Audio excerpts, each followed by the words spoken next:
जय हिंद दोस्तों। स्वागत है आप सभी का रेडिएंट आर्मी एकेडमी के यूट्यूब चैनल पर। मैं अभिनव आपका दिल से अभिनंदन करता हूं। हम लोग एसएससी जीडी के हो रहे एग्जाम 11 जनवरी फर्स्ट शिफ्ट के क्वेश्चन को डिस्कस करने वाले हैं, जिसमें ऑलमोस्ट 45 क्वेश्चन हमारे हैं, जिसमें मैथ्स, रीजनिंग और जीके के क्वेश्चन हैं। चलिए तो शुरू करते हैं, एक एक क्वेश्चन को हम लोग डिस्कस करते हैं। सबसे पहला सवाल हमारा है, पानीपत की दूसरी लड़ाई कब लड़ी गई? तो पानीपत की दूसरी लड़ाई 1556 ईस्वी में लड़ा गया। और किसके किसके बीच था? तो अकबर और हेमू के बीच में। अकबर की तरफ से बैरम खां था, बैरम खां उस समय सेनापति था, बैरम खां।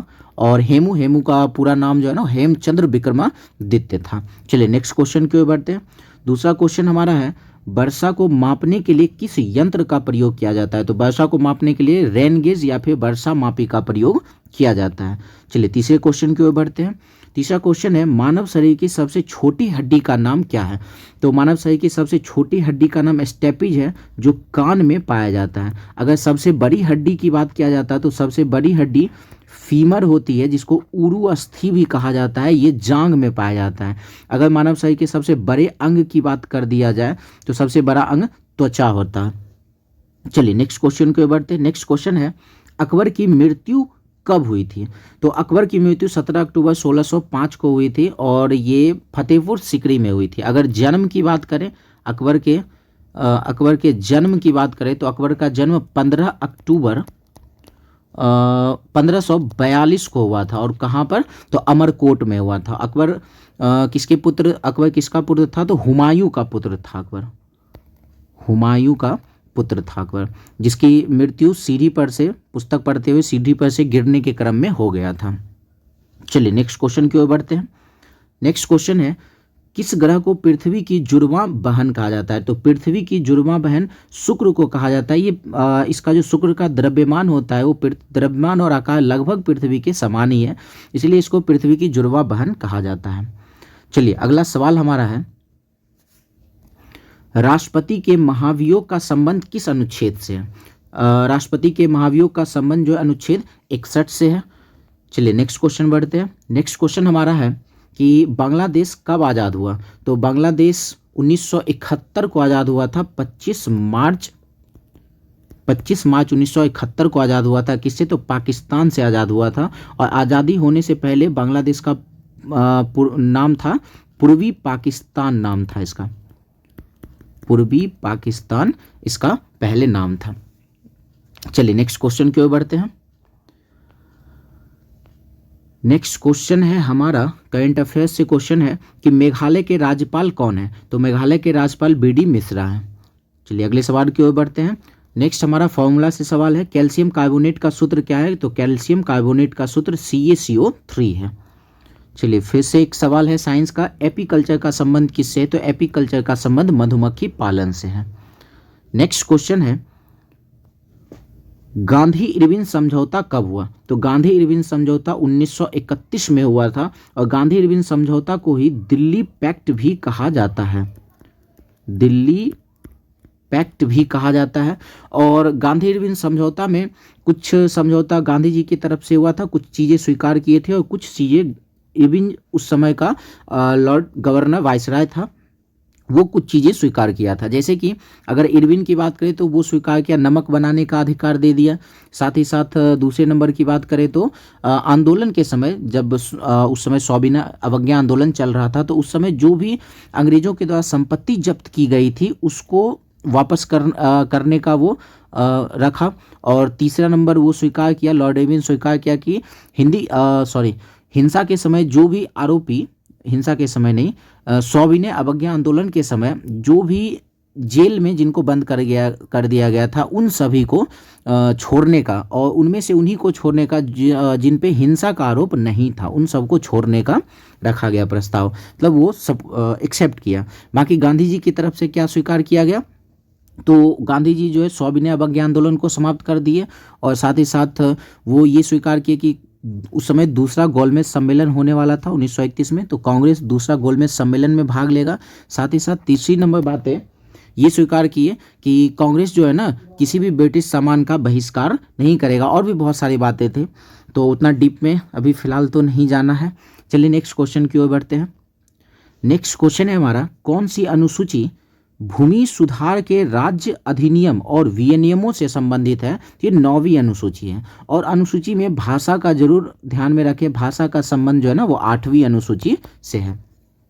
चलिए नेक्स्ट क्वेश्चन है कि काजीरंगा वन्य जीव अभ्यारण्य किस राज्य में है? तो काजीरंगा वन्य जीव अभ्यारण्य असम से है। ये एक सींग वाले गेंडा के लिए ये प्रसिद्ध है। चलिए नेक्स्ट क्वेश्चन की ओर बढ़ते हैं। नेक्स्ट क्वेश्चन है कि समता का अधिकार किस अनुच्छेद से संबंधित है? तो जनरल सा क्वेश्चन है, समता का अधिकार अनुच्छेद 14 से 18 के बीच संबंधित है। चलिए अगला सवाल है, प्रथम पंचवर्षीय योजना कब लागू की गई थी? तो प्रथम पंचवर्षीय योजना ये 8 जुलाई 1951 को लागू की गई थी और 5 साल का था, तो 1956 तक प्रथम पंचवर्षीय योजना चला था। अगर बात करें प्रथम पंचवर्षीय योजना का प्रारूप कौन तैयार किया था? तो प्रथम पंचवर्षीय योजना का प्रारूप पंडित जवाहरलाल नेहरू तैयार किए थे और ये हेराल्ड डोमर मॉडल पर आधारित था। हेराल्ड डोमर मॉडल पर आधारित था। इसमें किस पर जोर दिया गया था? तो कृषि पर, कृषि पर, प्रथम पंचवर्षीय योजना पर कृषि पर जोर दिया गया था। चलिए नेक्स्ट क्वेश्चन की ओर बढ़ते हैं। नेक्स्ट क्वेश्चन है, अफगानिस्तान का राष्ट्रीय खेल कौन सा है? तो अफगानिस्तान का राष्ट्रीय खेल बुजकाशी है, या फिर इसको बकरी पकड़ना भी कहा जाता है। बकरी पकड़ना इसका राष्ट्रीय खेल है, या फिर बुजकाशी। चलिए अगले सवाल की ओर बढ़ते हैं। नेक्स्ट क्वेश्चन है कि लाला लाजपत राय लाला लाजपत राय किस राज्य से संबंधित थे? तो लाला लाजपत राय का संबंध पंजाब से, इनका जन्म पंजाब में ही हुआ था 1865 ईस्वी में, और इनको पंजाब केसरी भी कहा जाता है। पंजाब केसरी इनको कहा जाता है। चलिए नेक्स्ट क्वेश्चन की ओर बढ़ते हैं। नेक्स्ट क्वेश्चन है हमारा, निम्न में से किस केंद्र शासित प्रदेश का लिंगानुपात सबसे अधिक है? तो सबसे अधिक लिंगानुपात पुडुचेरी का है। पुडुचेरी का है। इसका लिंगानुपात जो है ना वो 1000 पुरुष पर 1037 महिला है। चलिए अगले सवाल की ओर बढ़ते हैं। नेक्स्ट क्वेश्चन है हमारा, फीफा विश्व कप 2022 किस देश में आयोजित किया गया? तो फीफा विश्व कप 2022 कतर में आयोजित किया गया था, जिसके विजेता देश जो है ना वो अर्जेंटीना इसके विजेता देश है। और उप विजेता में बात करें तो उप विजेता फ्रांस है। चलिए नेक्स्ट क्वेश्चन हमारा है, सबसे गर्म ग्रह कौन सा है? तो सबसे गर्म ग्रह शुक्र है, क्योंकि यहाँ पर मीथेन और कार्बन डाइऑक्साइड के बादल होने के कारण ये ग्रह सबसे गर्म है। चलिए अब रीजनिंग का कुछ सवाल है, इसमें हम लोग डिस्कस कर लेते हैं। सबसे पहला सवाल हमारा, तो ये सेटिंग अरेंजमेंट्स है, और ये मेरे ख्याल से हर सेट में ये सेट मिलने का चांस रहेगा, और इसको बारीकी से बनाना होगा, नहीं तो टाइम भी जाएगा, बाकी ये सवाल भी नहीं बन पाएगा। चलिए तो देखते हैं क्या कह रहा है। 6 मित्र PQRSTU 6 मित्र हैं। तो सबसे पहले तो एक बना लिया जाए मेज, मेरा ड्राइंग ऐसा ही है, और इस पे 6 आदमी को बैठा देते हैं। क्या कह रहा है कि ये केंद्र की ओर मुख करके, सारा केंद्र की ओर मुख करके है। ये समझना केंद्र की ओर मुख करके है, तो दायां बाएं पे इफेक्ट पड़ेगा हमारा। अगर हम इधर की तरफ चलें तो ये हम लोग चल रहे हैं बाएं की तरफ। अगर हम लोग इधर की तरफ इस तरीके से चलें तो ये चल देंगे दाएं की तरफ। तो दायां, जिधर हमारा दायां की तरफ, इधर हम लोग दाएं की तरफ चलेंगे और इधर हम लोग बाएं की तरफ चलेंगे। चलिए तो इसको देखते हैं, अब सॉल्व करते हैं। ये कह रहा है P S के दाएं दूसरे स्थान पर है। पहले तो S को कहीं बैठा देते हैं। अगर S को यहाँ बैठा है तो S के दाएं इधर चलेंगे। दाएं दूसरे स्थान पर कौन है? तो P है। दाएं दूसरे स्थान पर हम लोग बैठा दिए P को। उसके बाद कह रहा है Q T के ठीक बाएं है। Q जो है ना, T अगर यहाँ पर रखते हैं तो T के ठीक बाएं ये Q है। जहाँ Q बैठेगा उसके ठीक आगे की तरफ T को बैठा देंगे। तो अभी फिलहाल तो बैठा नहीं सकते कहीं पर। आगे कह रहा है P R और U के बीच में है। P जो है ना, P ये R और U के बीच में। अब पहले U आएगा पहले R आएगा, ये चीज़ें पता नहीं है, लेकिन हाँ जहाँ भी आएगा ये तीनों साथ रहेगा। जैसे Q और T एक साथ रहेगा, उसी तरीके से ये तीनों एक साथ रहेगा। चलिए नेक्स्ट आगे बढ़ते हैं। कुछ ना कुछ क्लू जरूर मिल जाएगा। पहले तो थोड़ा सा यहाँ साफ कर ले, नहीं तो कंफ्यूजन क्रिएट होगा। चलिए नेक्स्ट है S जो है ना R के ठीक बाएं। मेरे पास S पहले से पड़ा है, तो क्या बोल रहा है? S जो है R के ठीक बाएं। अगर आर को यहाँ रखते हैं तो आर के ठीक बाएं तरफ ये एस पड़ गया। चलिए आगे अब क्या है ना, अब इसी से हमको बाकी सेट करना होगा, उसके बाद हमसे ये क्वेश्चन पूछा गया। चलिए तो सेट करते हैं। अब ये है कि क्यू, ये आर पी और यू एक साथ में बैठना है, तो आर और पी तो मिले गया भैया, तो यहाँ बैठा दो यू को, यू बैठ गया। अब बचा कौन कौन, तो क्यू और टी, ये रख दिए क्यू को, ये रख दिए टी को, सारा बैठ गया। हमसे क्या पूछ रहा है, पी और एस के बीच में कौन है, तो ये ठहरा पी और ये ठहरा एस, तो इसके बीच में कौन है, आर। तो हमारा आंसर क्या हो जाएगा, आर हो जाएगा। तो इस तरीके से आप रीजनिंग के इस सवाल को सॉल्व कर सकते हैं। चलिए नेक्स्ट क्वेश्चन की ओर बढ़ते, फिर से हमारा सेटिंग अरेंजमेंट ही है और इसको फिर देखते हैं, बड़ा सा सवाल है। अब क्या कह रहा है ये भैया जी, ये कह रहे हैं कि अब जो है ना A B C D F G 8 व्यक्ति हैं, इनको 8 व्यक्ति को बैठाते हैं, 1 2 3 4 5 6 7 8 व्यक्ति को बैठा दिए और ये भी केंद्र की ओर मुख करके बैठे हैं। तो इसका मतलब ये है कि इधर तरफ बायां होगा और इधर तरफ दायां होगा। अगर यही केंद्र की ओर बाहर रहता तो इसका अपोजिट करते हैं। चलिए फिलहाल तो जो सवाल है उसी पे डिस्कस करते हैं। सवाल ये कह रहा है ई, ए और एच के ठीक बैठा है, बीच में बैठा है। ई जो है ना, ई जो है वो ए और एच के बीच में है, ए और एच के बीच में है। अब पहले एच आएगा पहले ए आएगा वो नहीं पता है, लेकिन तीनों एक साथ रहेगा जहां भी रहेगा। उसके बाद कह रहा है एफ बी और सी के ठीक बीच में बैठा है। ये जो एफ है ये बी और सी के ठीक बीच में बैठा है। अब कौन बी पहले आएगा सी पहले आएगा वो नहीं पता, लेकिन तीनों एक साथ रहेगा यहाँ भी। चलिए नेक्स्ट कह रहा है जी डी एक दूसरे के आसन्न है, मतलब एक दूसरे के बगल में। अब बगल में भैया पहले कौन है नहीं पता, लेकिन जी डी भी एक दूसरे के साथ ही बैठेंगे। चलिए आगे कह रहा है ए और बी एक दूसरे के आसन्न नहीं है। इसका मतलब क्या है कि भैया ए के बगल में अगल बगल में ना बी रहेगा ना बी के बगल में ए रहेगा, इसको ऐसे समझ लेते हैं। चलिए नेक्स्ट कह रहा है डी एच के विपरीत में नहीं है। अब इसको कैसे बनाए, रख लेते हैं कैसे भी, एच के विपरीत में जो है ना वो डी नहीं रहेगा।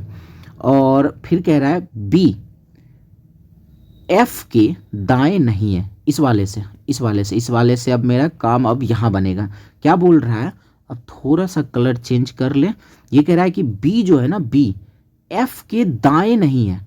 बी जो है एफ के अगर दाएं नहीं है तो भैया बाएं बैठा होगा। अब हम जानते हैं बी एफ सी एक साथ रहेगा, तो बी एफ हो गया, तो ये रख लिए सी। अब ये तीनों एक लगातार बैठ गया ना, कि पहले बी आएगा फिर एफ आएगा फिर सी आएगा। अगर हम यहाँ एफ को रखें तो यहाँ बी और यहाँ सी, इसका कहानी खत्म हो गया। चलिए आगे बढ़ते हैं। कह रहा है ए ई के ठीक बाएं नहीं है। भैया ए जो है ना वो ई के ठीक बाएं नहीं है, तो भैया दाएं होगा, रख लिए दाएं। अब इस वाले का काम हो जाएगा, ई और ए बैठ गया तो बचा एच। अब इसका भी सीक्वेंस पता चल गया, पहले एच आएगा, ई आएगा, ए आएगा। अब इसको रखे कहाँ, जहाँ भी आएगा ये तीनों आएगा। ध्यान में रखना है जी डी भी एक साथ आएगा। तो अगर हम एच ई ए को यहाँ पर रख दें एक लगातार, तो जी डी के लिए यहाँ जगह बच रहा है, रख कर देखते हैं। तो इसको रखा जाए तो यहाँ पर आ जाएगा एच, फिर उसके बाद है ई, फिर उसके बाद है ए, रख लेते हैं। फिर जी और डी है ना, तो ये हो गया जी और उसके दाएं तरफ हो गया डी, हो गया। और ये जो हमारा था कि कौन किसके विपरीत नहीं है वो मैच कर लेते हैं पहले। तो एच के विपरीत में डी नहीं होनी चाहिए। अरे भैया ये तो एच के विपरीत में डी हो गया, ये एच के विपरीत में बोला है कि डी नहीं होनी चाहिए, तो एच के विपरीत में तो ये नहीं होनी चाहिए। इसका मतलब है कि इस सीक्वेंस को हटाना होगा। तो फिर से सोचते हैं थोड़ा सा, तो इसको फिर से अगर सोचा जाए तो एक काम किया जाए, क्या था हमारा, अच्छा एक बार फिर से रख के देखते हैं। एच ई ए अगर यहाँ पर रखे हैं एच ई ए, तो उसके बाद जी डी रखना। अच्छा ये क्या था ना कि जी और डी ये सीक्वेंस में तो नहीं दिया था ना, सिर्फ ये बोला कि जी डी एक दूसरे के आसन्न है, मतलब पहले डी आएगा पहले जी आएगा, ये नहीं पता है। अगर हम यहाँ जी को रखेंगे तो एच और जी सामने हो जाता है। काम करते हैं जी को यहाँ रख लेते हैं तो डी यहाँ आ जाएगा, हो गया। तो जरूरी तो नहीं है कि पहले डी को रखना है कि पहले ई को रखना है, क्लियर नहीं था दोनों में से पहले भी किसी को, लेकिन दोनों बगल में रहना चाहिए था। तो इस तरीके से हमारा हो गया सेट। और एक और क्या था कि ए के बगल अगल बगल बी नहीं होनी चाहिए, तो ए के अगल बगल में तो बी है भी नहीं। तो हमसे क्या पूछा गया, ए के विपरीत में कौन बैठा है, तो भैया ए के विपरीत में कौन बैठा है, एफ बैठा है। उत्तर हमारा एफ हो जाएगा। चलिए नेक्स्ट क्वेश्चन की ओर बढ़ते हैं। नेक्स्ट सवाल है हमारा, तीसरा सवाल है, चलिए सेलुलिज्म का सवाल है और इसको भी बहुत ही प्यार से इसको सॉल्व करते हैं। चलिए सवाल ये कह रहा है कि कुछ हुकुम चाकू है, इसको डायग्राम से बनाना सबसे अच्छा रहेगा और हमारा 100% उत्तर सही निकलेगा। कुछ हुकुम चाकू है, कुछ ही हुकुम चाकू है, तो ये बना लिए, कुछ हुकुम को चाकू बना दिए। कह रहे हैं सभी चाकू रैक है, सारा का सारा चाकू जो है ना वो रैक के अंदर आ जाएगा। तो हमसे क्या बोल रहा है, अब निष्कर्ष चेक करते हैं। कुछ चाकू हुकुम है, मतलब चाकू और हुकुम का कहीं ना कहीं थोड़ा सा पार्ट ओवरलैप होनी चाहिए। तो हुकुम और चाकू का ओवरलैप तो हो ही रहा है ना थोड़ा तो हो ही रहा है, तो ये हमारा निष्कर्ष सही है। दूसरा, कुछ रेक चाकू है, मतलब राकू नहीं चाकू, कुछ रेक और चाकू में कहीं ना कहीं थोड़ा सा भी ओवरलैप होना चाहिए। तो भाई पूरा का पूरा रेक के अंदर ही चाकू आ रहा है, तो इसका मतलब कुछ तो है ही, तो क्या हो जाएगा, ये भी हमारा सही हो जाएगा। तो दोनों क्या है, निष्कर्ष 1 और 2 दोनों सही है। चलिए फिर से नेक्स्ट क्वेश्चन हमारा तीसरा, नेक्स्ट क्वेश्चन है फिर से ऐसा ही सवाल है। क्या कह रहा है, सभी बस बाइक है, सारा का सारा बस जो है ना, ये BUS बस जो है ना, सारा बस बाइक है, ये बना लिए बाइक। फिर क्या है, सभी कार बाइक है, सारा का सारा कार जो है ना वो बाइक के अंदर आएगा। अब सारा का सारा कार बाइक के अंदर आ रहा है, हम चाहें तो कार को यहाँ भी रख सकते हैं, हम चाहे तो कार को यहाँ भी रख सकते हैं। अब दोनों जगह रखने का रीज़न क्या है ना, तो एक में रखे तो सिर्फ बाइक के अंदर आया, एक में रखे तो बस के अंदर भी आ गया, ये जानबूझकर ताकि हमारा आंसर सही से निकले, ऐसा रखें, दो पॉसिबिलिटी। चलिए आगे क्या कह रहा है, कोई कार ट्रेन नहीं है, मतलब कार और ट्रेन में कोई रिलेशनशिप नहीं है। अब रख कर देखते हैं ट्रेन को कहाँ कहाँ रखना है, जहाँ भी रखना है वो कार और ट्रेन में कोई रिलेशनशिप नहीं रख सकते। हम एक काम करें, बाहर रख सकते हैं बिल्कुल, तो ट्रेन और कार में कोई रिलेशनशिप नहीं। हम चाहें तो ट्रेन को यहाँ भी रख सकते हैं, फिर भी कार और ट्रेन में कोई रिलेशनशिप नहीं होगा। हम चाहें तो ट्रेन को यहाँ भी तो रख सकते हैं ना, बस रिलेशनशिप कार और ट्रेन में नहीं होनी चाहिए, कहीं भी रख सकते हैं। अब आते हैं, जितनी जगह रखेंगे उतनी जगह से हमें चेक करना होगा पॉसिबिलिटी को। चलिए निष्कर्ष कह रहा है सभी बाइक कार है, मतलब सारा का सारा बाइक क्या कार के अंदर आ रहा है, देखिएगा तो सारा का सारा बाइक कार के अंदर बिल्कुल नहीं आ रहा है, तो ये हमारा निष्कर्ष गलत हो गया। दूसरा क्या कह रहा है, सभी बस के ट्रेन होने की संभावना है, मतलब ये कह रहा है कि क्या, अब चेक करने के लिए बोल रहा है, संभावना पॉसिबिलिटी करने के लिए कह रहा है कि सारा का सारा बस ट्रेन के अंदर आ सकता है। ये देखते हैं, हमसे ये कहना चाह रहा है कि ये पूरा का पूरा जो बस है ना, पूरा का पूरा बस, इस पूरे बस को क्या हम ट्रेन के अंदर, इस ट्रेन के अंदर क्या बस को ला सकते हैं।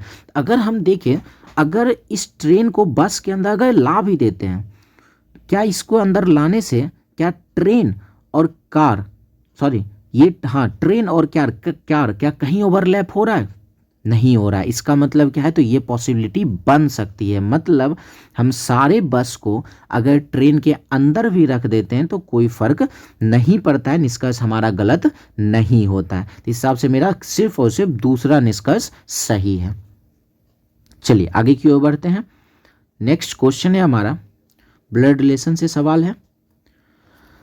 सवाल ये कह रहा है कि ए बी का पति है, ए जो है ना, ए बी का पति है, ये बना दिए बी का पति कौन है, ए है, बी का पति है, पति ए है ना, तो प्लस का साइन लगा देते हैं। अगर ए पति है तो बी पत्नी होगी, इसमें डबल एरो लगा देते हैं ताकि समझ में आए कि ये पति पत्नी का रिलेशन है।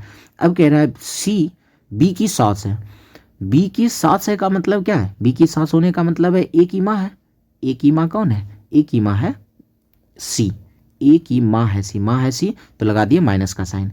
आगे क्या कह रहा है, डी ए का पिता है, ए का पिता, अगर ए की माता सी है, डी इसका पिता है, इसका मतलब सी और डी आपस में पति पत्नी है। आगे देखते हैं, आगे कह रहा है ई डी की माँ है, अब ये डी की भी माँ है, डी की माँ कौन है, तो ई है, ई माँ है। अब ये कह रहा है कि सी और जी की माँ एफ है। अब ये है कि सी और जी की माँ, सी और जी की माँ एफ है। तो एक काम करते हैं, सी और जी, इसका मतलब सी और जी आपस में भाई बहन होगा। अब जी के बारे में क्लियर नहीं है, जी लड़का है कि लड़की है, और इसकी माँ है वो एफ है, एफ बना दिए।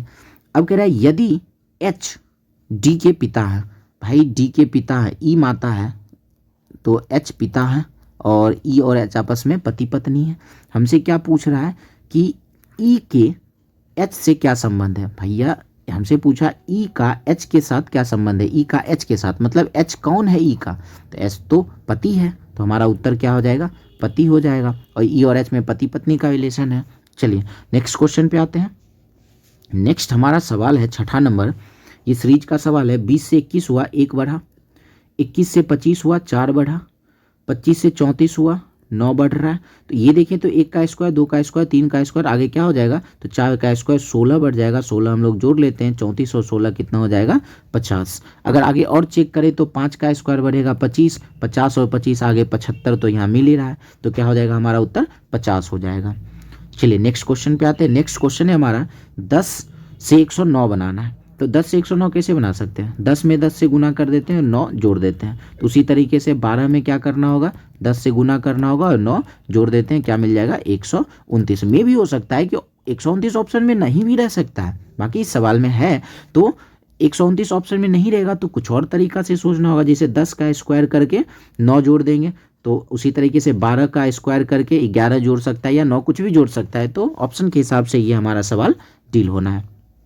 चलिए नेक्स्ट क्वेश्चन है। नेक्स्ट हमारा सवाल है, ये पेपर फोल्डिंग है, इसको सही तरीके से ये फ्री का 1 नंबर हमें दे जाएगा, आराम से इस पे काम करना है। अब इसे अगर फोल्ड से हटा है, सबसे पहले ये समझना है कि इस पेपर के इस पॉइंट से खोल कर पेपर को इधर ला रहे हैं, तो ये जो गोला है ये बन जाएगा जस्ट इसके बगल में, और इस कोने में जो वर्ग टाइप से है ये बन जाएगा इस कोने में। अब फिर से पूरा का पूरा इसको खोल देते हैं, पूरा का पूरा खोलेंगे तो क्या बन जाएगा, ये पूरा पार्ट एक यहाँ पर आ जाएगा और एक यहाँ पर आ जाएगा, और ये वर्ग एक जस्ट बगल में और एक वर्ग यहाँ पर जस्ट बगल में। इस तरीके से ऐसा इस पे इमेजिन करना है कि पेपर को खोल कर इस तरीके से हम लोग पलट रहे हैं, तो हमारा उत्तर इस तरीके से निकल कर आ जाएगा। चलिए अगले सवाल की ओर आते हैं। नेक्स्ट क्वेश्चन का है हमारा, कुछ तो है सवाल, अच्छा ये सीरीज का क्वेश्चन है, आसान सा ही सवाल है। ये NIR फिर जो है ये JGN और FEJ है। ये देखिए सबके पहले लेटर को लेते हैं, तो N 14 नंबर पर होता है, J 10 नंबर पर है, F 6 नंबर पर है। तो क्या हो रहा है, तो यहाँ से कितना 4 4 घट रहा है, तो 4 घटा 6 में 4 घटा देंगे, क्या आ जाएगा, B आ जाएगा। फिर से आते हैं, I 9 नंबर पे होता है, G 7 नंबर पे होता है, E 5 नंबर पे, ये देख रहे हैं तो 2 2 घट रहा है, 5 में से 3 2 घटा लेते हैं, 3 3 पे हो जाता है C, B के बाद C आ गया। फिर उसके बाद लास्ट वाला देखें तो R 18 नंबर पे, N 14 नंबर पे, J 10 नंबर पे। अब क्या हो रहा है, तो अब 4 4 घट रहा है और 10 में से 4 घटा देंगे, FBCF हमारा उत्तर हो जाएगा। तो नंबर लिखकर हम लोग आसानी से काम कर सकते हैं। अच्छा इस टाइप के एक सवाल आ रहे हैं, तो ये सवाल क्या है कि ये 15 48 98 में जो रिलेशन होगा उसी रिलेशन के हिसाब से हमें ऑप्शन ढूंढना होगा। तो अगर ये देखिए 15 से 48 कैसे बना रहे हैं, 15 गुना 3 45, और 45 में 3 जोड़ लिए 48 बन गया। फिर 48 में गुना 2 कर लेते हैं, 48 दूना 96, 96 और 2 जोड़ लेते हैं 98। उसी तरीके से ऑप्शन में देखेंगे, और हमारा 21 में 21 को 3 से गुना करते हैं 63 प्लस 3 66, फिर 66 में 2 से गुना करते हैं और 2 जोड़ देते हैं, तो क्या मिल जाएगा 134। तो ऑप्शन से इसको हम लोग ढूंढ लेंगे। चलिए नेक्स्ट क्वेश्चन है, फिर से एनालॉजी का सवाल है। नंबर रखते हैं, हमारा आसानी से काम हो जाएगा। I 9 नंबर पे होता है, M 13 नंबर पे है, R 18 नंबर पे है। फिर उसके बाद भी है हमारा 22 नंबर पे, R 18 नंबर पे, M है 13 नंबर पे। अगर हम यहाँ से देखें 9 से 22 हो गया, 9 से 22 हो गया, कितना ऐड हो गया, तो हम ये कह रहे हैं कि 13 बढ़ गया है। तो F है ना, F है 6 नंबर पे, J 10 और O 15, तो इसमें हम लोग 13 जोड़ देते हैं, 13 जोड़ देंगे तो क्या मिल जाएगा, 19 मिल जाएगा। 19 का मतलब S हो गया। उसी तरीके से 13 से 18 हुआ है, 5 जुटा है, तो हम लोग इसमें 10 में 5 जोड़ लेते हैं, 15, 15 पर क्या होता है, तो O होता है। नेक्स्ट अगर आए तो अब क्या हो रहा है, तो 5 कम हुआ है, तो हम लोग इसमें 15 में 5 कम कर लेते हैं, 10, और 10 पे क्या होता है, J, SOJ हमारा उत्तर हो जाएगा। चलिए अगले सवाल की ओर बढ़ते हैं। अगला सवाल क्या है ना, कि वह विकल्प चुने जिसका तीसरा अक्षर समूह में, भाई ये सब क्या है, अच्छा इंग्लिश में अगर देखें, अच्छा इंग्लिश में ये कोडिंग डिकोडिंग से DCK को ये लिखा है EGFO लिखा है, तो फाइंडर का हमसे पूछ रहा है। तो ये देखें D से E हो गया 1 बढ़ा, E से EFG 2 बढ़ा, C से F हो गया 3 बढ़ा, फिर K से O हो गया 4 बढ़ा, मतलब 1 बढ़ा 2 बढ़ा 3 बढ़ा 4 बढ़ा, इस तरीके से बढ़ाएंगे। तो F में 1 जोड़ देंगे G हो जाएगा, फिर I 9 पे होता है 2 जोड़ देंगे 11 K हो जाएगा, फिर N 14 पे होता है 3 जोड़ देंगे 14 3 17 Q हो जाएगा, फिर D में 4 जोड़ देंगे 4 और 4 8 हो जाएगा, H हो जाएगा। इसी तरीके से हम लोग इसका उत्तर निकाल लेंगे। चलिए नेक्स्ट क्वेश्चन पे आते हैं। डाइस से सवाल है। चलिए डाइस में ये ध्यान रख, इसमें क्या पूछा है ना कि इसमें पूछा है कि किसके विपरीत, ए के विपरीत में। ये ध्यान में रखना है, ऑप्शन से भी काम कर सकते हैं। ए के बगल में एफ और डी है तो भैया ए के बगल में एफ है तो एफ और डी तो विपरीत में होने से रहा, और ए के बगल में बी और सी है तो भैया ये भी विपरीत में होने से रहा। तो बाकी हम लोग ऑप्शन में देखेंगे इसके अलावा कौन सा ऑप्शन है, जो इसके अलावा ऑप्शन होगा वही हमारा उत्तर हो जाएगा। तो मेरे ख्याल से ऑप्शन में ई इसके अलावा था, तो यही हमारा उत्तर होगा। क्योंकि ए के बगल में अगर एफ है तो कभी अपोजिट नहीं हो सकता है, ए के बगल में डी है तो कभी अपोजिट नहीं हो सकता है। उसी तरीके से यहाँ पर आते हैं तो ए के बगल में बी है तो कभी अपोजिट नहीं हो सकता है, ए के बगल में सी है तो कभी अपोजिट नहीं हो सकता है। भैया 4 तो निकल ही गए, तो एक जो ऑप्शन में रहेगा वो हमारा, इसके अलावा इन चारों के अलावा जो रहेगा वो हमारा उत्तर। चलिए एक सवाल इस तरीके से बनना ही बनना है। इन सब का पहले साइन चेंज करना होगा। माइनस को क्या कहा गया ये देख लेते हैं भैया। माइनस को कहा गया भाग, तो 80 भाग 20। फिर प्लस को क्या कहा गया, प्लस को कहा गया गुना, तो गुना कर लेते हैं 10। फिर भाग को क्या कहा गया, भाग को कहा गया माइनस 8। फिर गुना को क्या कहा गया, तो गुना को कहा गया प्लस रख लिए 10। सॉल्व कर लेते हैं। 20 चौके 80, 4 हो गया, 4 गुना 10 40, और 40 और 10 50, 50 में से 8 माइनस हो जाएगा 42 हमारा उत्तर हो जाएगा। चलिए नेक्स्ट क्वेश्चन की ओर बढ़ते हैं। नेक्स्ट क्वेश्चन है हमारा एनालॉजी का सवाल है। जैसे कुत्ता का संबंध भौंकना से है तो पक्षी का संबंध क्या हो जाएगा, तो गूंजना कह सकते हैं, चिर्प इंग्लिश में है, तो गूंजना चहचहाना, जिस हिसाब से ऑप्शन मेरे उस हिसाब से हम लोग काम कर सकते हैं। चलिए नेक्स्ट क्वेश्चन अब हमारा गणित का सवाल है, और बहुत ही मज़ेदार सवाल बने हैं इस शिफ्ट में। चलिए तो बनाते हैं। सबसे पहले सवाल है x का 23% 46 है तो x का मान क्या होगा। सिंपल सी बात है, ये कह दिया कि भाई x का जो 23% है ना, 23% बराबर है 46 के। x का मान बोला मतलब वह संख्या अपने आप में 100% है, 100% बराबर व्हाट। अब इसको सॉल्व कर लेते हैं। 23 दूना हो गया 46, बस कोना ध्यान रखना है कि गुना करना है, काटना नहीं है। तो 100 गुना 2 क्या हो जाएगा 200, और बाकी प्रतिशत तो हट ही गया, तो हमारा उत्तर क्या हो जाएगा इसका 200। चलिए नेक्स्ट क्वेश्चन पे आते हैं। नेक्स्ट क्वेश्चन है हमारा कि यदि किसी संख्या में पहले 40% की कमी की जाती है फिर 15% की वृद्धि की जाती है तो कुल कितने प्रतिशत का परिवर्तन बताना है। तो ऐसे सवालों के लिए क्या करना है, इफेक्टिव परसेंट का फॉर्मूला ये पता ही होगा, A+B और प्लस AB/100। ये मेरे ख्याल से सबसे उचित रहेगा, इसको बनाना आसानी से काम भी हो जाएगा। तो वृद्धि होगा तो प्लस में, कमी होगा तो माइनस में। 40% की कमी हुई है ना, 40% की कमी हुई तो -40 दे देते हैं। फिर 15% की वृद्धि हुई तो +15 दे देते हैं। 1 माइनस 1 प्लस में तो अगला आएगा माइनस में।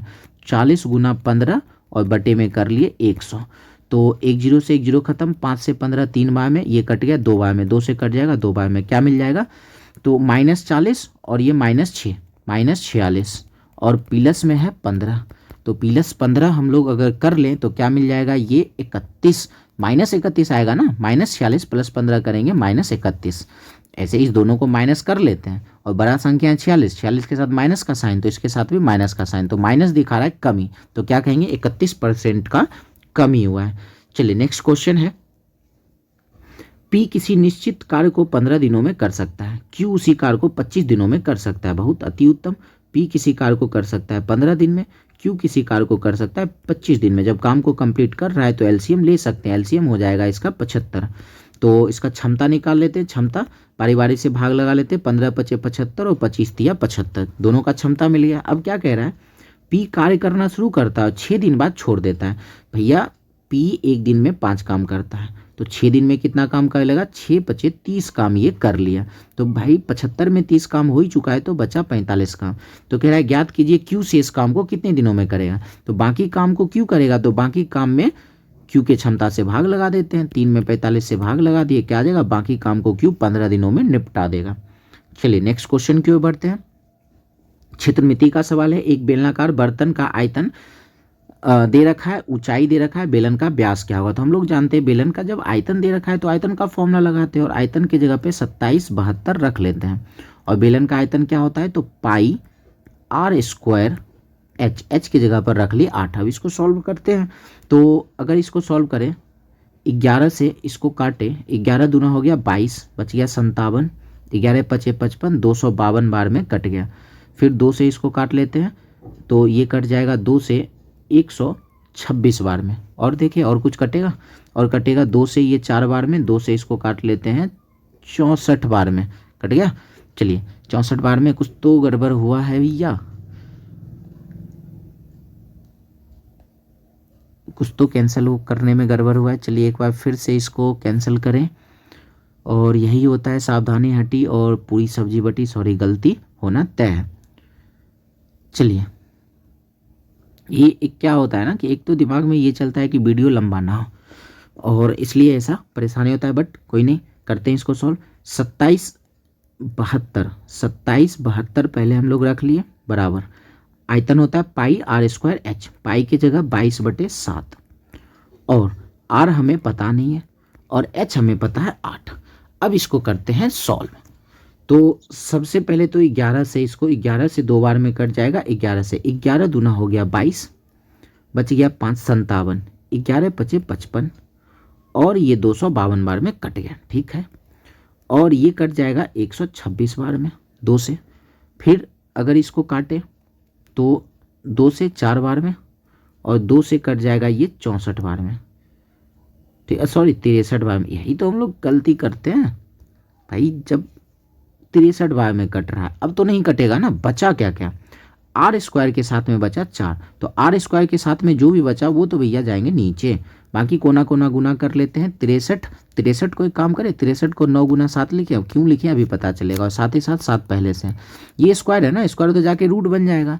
9 से क्या निकल गया, 9 का रूट 3 निकल गया, और 2 बार 7 है तो 1 बार 7 निकल गया, और 4 का रूट 2 होता है, ये हमारा त्रिज्या मिल गया। जबकि हमसे त्रिज्या पूछा नहीं है, व्यास पूछा है, तो व्यास क्या होता है 2 गुना होता है, 2 से 2 खत्म हो जाएगा, क्या मिल जाएगा 21 मीटर, मीटर ही है ना, 21 मीटर हो जाएगा व्यास।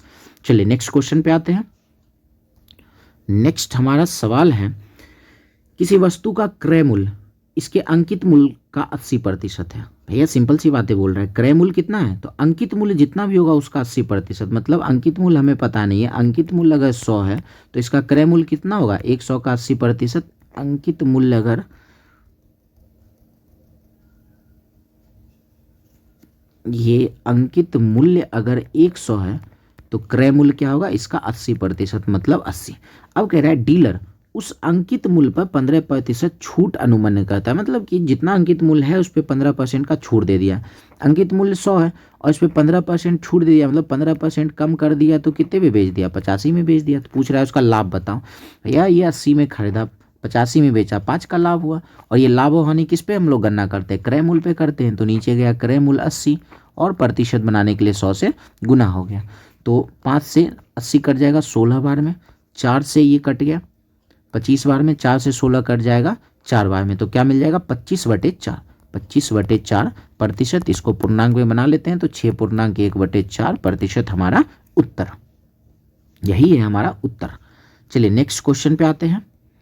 नेक्स्ट सवाल है हमारा, ये चतुर्थ अनुपात पूछ रहा है हमसे, चतुर्थ अनुपात, चौथा अनुपात। तो इसको हम लोग लिख सकते हैं 3:7 समानुपात 12:x, x का आना जरूरी है, चतुर्थ अनुपात पूछ रहा है। तो इसको एक काम कर सकते हैं, इसको 3/7 तो लिख ही सकते हैं, समानुपात का मतलब बराबर, इसको 12:x को 12/x लिख ही सकते हैं। इसको काट लेते हैं बराबर में, ऊपर ऊपर कोना कोना गुना कर लेते हैं, सच्चों के 28, x का मान क्या आ जाएगा 28, मतलब चतुर्थ अनुपात क्या है तो 28। चलिए अगले सवाल की ओर बढ़ते हैं। ये एनालॉजी टाइप से सवाल है। तो ये भैया क्या होंगे, 2 में 2 से गुना कर लेते हैं और 1 जोड़ लेते हैं, 2 में 2 से गुना करके 1 जोड़ लेते हैं। तो यहाँ पर हमसे पूछा है तो बाय ऑप्शन काम कर सकते हैं, देखते हैं बनता है कि नहीं। और 1 क्या है, 1 इस 2 का आधा जोड़ें तब पूरा 5, ठीक है। बाकी ऑप्शन के हिसाब से काम करना है ऐसे सवालों में। तो यहाँ पर अगर 14 रखते हैं तो 14 गुना 2 करेंगे 28 और 14 का आधा 7 जोड़ेंगे तो हमारा 35 पुर जाएगा। चलिए तो इस वाट की जगह पर क्या आएगा 14। नेक्स्ट क्वेश्चन आते हैं। नेक्स्ट हमारा सवाल है, कोई धनराशि साधारण ब्याज पर 20 वर्षों में तिगुनी हो जाती है तो दर ज्ञात करें। दर पूछे या समय पूछे, ऐसे सवालों में क्या करना है, जितना गुना हो रहा होगा उससे एक कम रखना है। 3 गुना है तो एक कम करके 2 रखेंगे, गुना 100 करेंगे। बाकी अगर दर पूछ रहा होगा तो समय दे रखा होगा, समय दिया है 20 साल, ये कट गया 20 25 100, 5 गुना 2 तो होता है 10%। समय पूछे दर पूछे यही तरीका लगा देना है। चलिए नेक्स्ट क्वेश्चन आते हैं। नेक्स्ट हमारा सवाल है, एक व्यक्ति अपने घर से ऑफिस 40 किलोमीटर प्रति घंटा की चाल से जाता है और ऑफिस से घर 35 किलोमीटर प्रति घंटा की चाल से वापस आता है, तो औसत चाल, जब भी औसत चाल हमसे पूछे तो औसत चाल के लिए और दूरी समान हो, मतलब यहाँ से घर गया, घर से ऑफिस आया तो दूरी समान है, दूरी समान है, औसत चाल निकालने के लिए 2xy बटे x + y फॉर्मूला लगा देना, उत्तर हमारे दामन में प्रस्तुत हो जाएगा। तो 2x की जगह 40 और y की जगह 35, फिर नीचे 40 और 35 को हम लोग 40 35 को जोड़ लेते हैं 75, तो 5 से कट जाएगा, 5 से 7 बार में, 5 से 15 बार में, फिर 5 से 8 बार में, 5 से 3 बार में, तो क्या मिल जाएगा 8 सती 56 और 56 और 2 को गुना कर लेते हैं 112/3 और 112/3 को भाग लगाएंगे तो क्या मिल जाएगा 37.33 किलोमीटर प्रति घंटा, यही हमारा उत्तर हो जाएगा। चलिए नेक्स्ट क्वेश्चन है हमारा, 7 मीटर त्रिज्या वाले शंकु की ऊंचाई 6 मीटर है तो आयतन, सिंपल सी बात है, शंकु का आयतन याद रखना होगा 1/3 पाई r स्क्वायर एच, 1/3 पाई r स्क्वायर एच होता है, तो 1/3 हो गया, पाई की जगह हम लोग 22/7 रख लेते हैं, r कितना है, त्रिज्या है 7, तो 7 गुना 7 क्योंकि r स्क्वायर है और h की जगह रख लेते हैं 6 हो गया। इसको सॉल्व कर लेते हैं, 7 से 7 खत्म हो गया, 3 से भैया 7 को क्यों काट रहे हैं, ये कट गया 2 बार में, तो क्या मिल जाएगा 7 गुना 2 14, 14 और 22 को गुना कर लेते हैं तो क्या मिल जाएगा 308 मीटर क्यूब हमारा उत्तर। चलिए और कुछ क्वेश्चन हिंदी के हैं। हिंदी तो मेरा बहुत ही ज़्यादा वाला अच्छा है क्योंकि हिंदी कनाडा से पढ़ गया है। चलिए हिंदी में क्या है ना कि कुछ ही सवाल है। मछली का पर्यायवाची शब्द, और मछली का पर्यायवाची शब्द बहुत सारे होते हैं, मत्स्य, सफरी, मकर, मीन, झक, ये सारे मछली के पर्यायवाची शब्द हैं। पक्षी के पर्यायवाची शब्द में दिवज, पंछी, खग, बिहग, परिंदा, और अब आगे जो भी एग्जाम होने वाला आप लोग खास करके पर्यायवाची शब्द, विलोम शब्द, इन सारी चीज़ों को देख कर ही जाएं तो स्कोर हमारा अच्छा रहेगा। चलिए और आगे क्या है, मयंक किसका पर्यायवाची शब्द है, तो चंद्रमा का पर्यायवाची शब्द है। नेक्स्ट है, बहुत सारे पर्यायवाची शब्द हैं। मंदाकिनी और जाह्नवी किसके पर्यायवाची शब्द हैं, तो गंगा के पर्यायवाची शब्द है। कम से कम जाह्नवी का तो पर्यायवाची शब्द याद रखना चाहिए, गंगा। चलिए गंगा गए गंगादास, यमुना गए यमुनादास, मुहावरा का अर्थ क्या है, तो गंगा गए गंगादास और यमुना गए यमुनादास, इसका अर्थ है कि जिसका कोई मतलब कोई ऐसा चीज जिसका कोई सिद्धांत सही ना हो, इसका अर्थ ये होता है। बाकी है निरक्षर का विलोम शब्द क्या है, तो निरक्षर का विलोम शब्द है साक्षर। तो ऑलमोस्ट 45 क्वेश्चन हम लोग डिस्कस किए हैं। तो नेक्स्ट वीडियो में हम लोग और दूसरे शिफ्ट के सवाल को डिस्कस करेंगे। आशा करते हैं कि आपको वीडियो पसंद आया होगा, और आपको अगर वीडियो पसंद आया हो तो फीडबैक ज़रूर दें कैसा लगा आपको वीडियो। तो चलिए मिलते हैं हम लोग नेक्स्ट वीडियो में, धन्यवाद।